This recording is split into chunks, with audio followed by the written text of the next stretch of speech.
हाँ, तो राधा एक दिन कहाँ बैठी हुई? अपने घर में। तो समझो, बैठी खिन्न एक दिवस वे गृह में थी अकेली। बैठी खिन्न, एक दिन खिन्न माने दुखी मन से। कौन? राधिका जी अपने घर में बैठी हुई थी दुखी मन से। एक दिन गृह में थी अकेली, गृह माने घर में। एक दिन राधा अपने घर में दुखी मन से बैठी हुई थी। कौन बैठी? राधा। आंसू आके आंसू दग युगल में थे, धरा को भिगोते, और उनके आंखों में आंसू आ रहे थे। क्या आ रहे थे? आंसू। दग युगल में आके आंसू, दग युगल में आंखन में आंसू आए के क्या कर रहे थे? धरा को भिगोते, जमीन को गीला कर रहे थे। कौन कर रहे थे गीला? आंसू। किन के आंसू गीला कर रहे?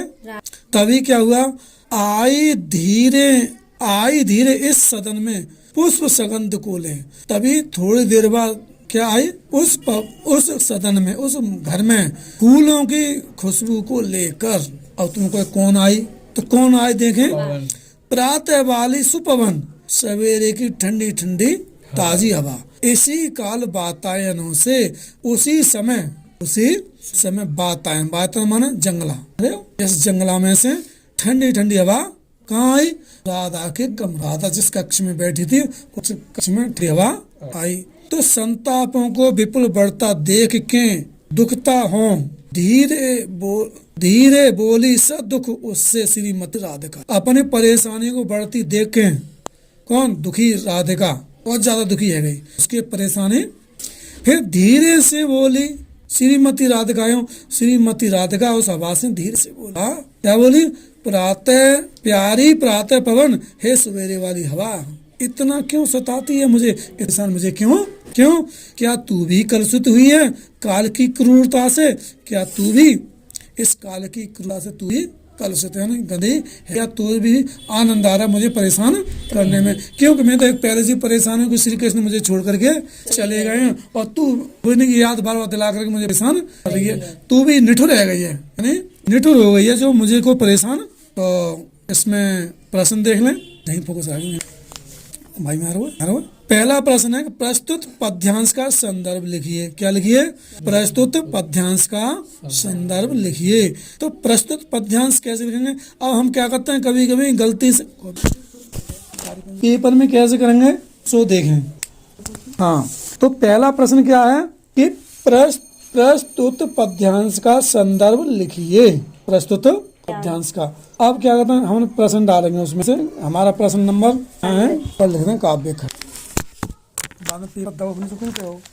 तो मेरे यानी प्रश्न नंबर 4 को उत्तर। ठीक है, ये 4 को उत्तर है। देखो पाठ 4 ना, काव्य खंड में प्रश्न संख्या 4। तो प्रश्न आएगा, प्रश्न लिखा कैसे बढ़िया था। ठीक है, समझ में आ रहा है? अब ये कह रहा है प्रस्तुत पद्यांश का संदर्भ। अब तुम पेपर में क्या करोगे? का है कौन सा? फर्स्ट को है, फर्स्ट है। ठीक है, फर्स्ट को है। तो फर्स्ट को उत्तर हम जहाँ से स्टार्ट है, ये नहीं कि जहाँ उतारो चिपट जाए। ठीक है, टाइम बर्बाद नहीं करें। उतारेंगे तो हमें आधा घंटा 1 घंटा उतारे में मिलेगा। ठीक है, प्रश्न संख्या जरूर लिखेंगे कि कौन सा प्रश्न चल रहा है, काव्य खंड चल रहा है, प्रश्न संख्या या ऊपर ही लिख देंगे प्रश्न। ठीक है, सही है।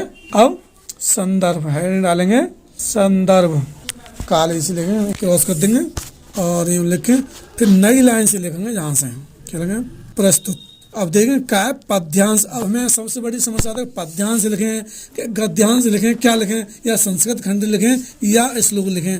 तो हम पहले पेपर में ही पढ़ लेंगे। पेपर में प्रश्न होता है पद्यांश। क्या था मुझे? तो यानी प्रस्तुत पद्यांश। ठीक है, प्रस्तुत पद्यांश हमारी पाठ्य पुस्तक काव्य खंड। कौन सा है? काव्य खंड के कौन से पाठ से लिया गया है? पाठ का नाम पवन दूतिका। हाईलाइटर हो तो हाईलाइटर करते, नहीं तो ऐसे अलग से चमक जाए। पवन दूतिका नाट से लिया गया है। यहीं से इसके रचयिता कौन है? पूरा नाम लिखेंगे अयोध्या सिंह उपाध्याय। पुस्तक में या हरिऔध, शॉर्ट में हरिऔध, और नीलेश जी हैं। ठीक है, अब प्रश्न अगला पूछता है। क्या पूछा अगला प्रश्न? कि रेखांकित अंश की व्याख्या कीजिए। नेक्स्ट जगह दे देंगे स्पेस। ठीक है, जहाँ से लिख दो प्रश्न। अब दूसरा है, क्या कह रहा है? रेखांकित अंश की व्याख्या। ठीक है, प्रश्न नंबर अगला है रेखांकन से, तो इसका अब रेखा कितने पे खींची है? खंड में, किताब में खंड है वो का हमारा खंड वाला था। तो ये 2 लाइनों पे हमारे पे क्या खींची है? रेखा, ठीक है।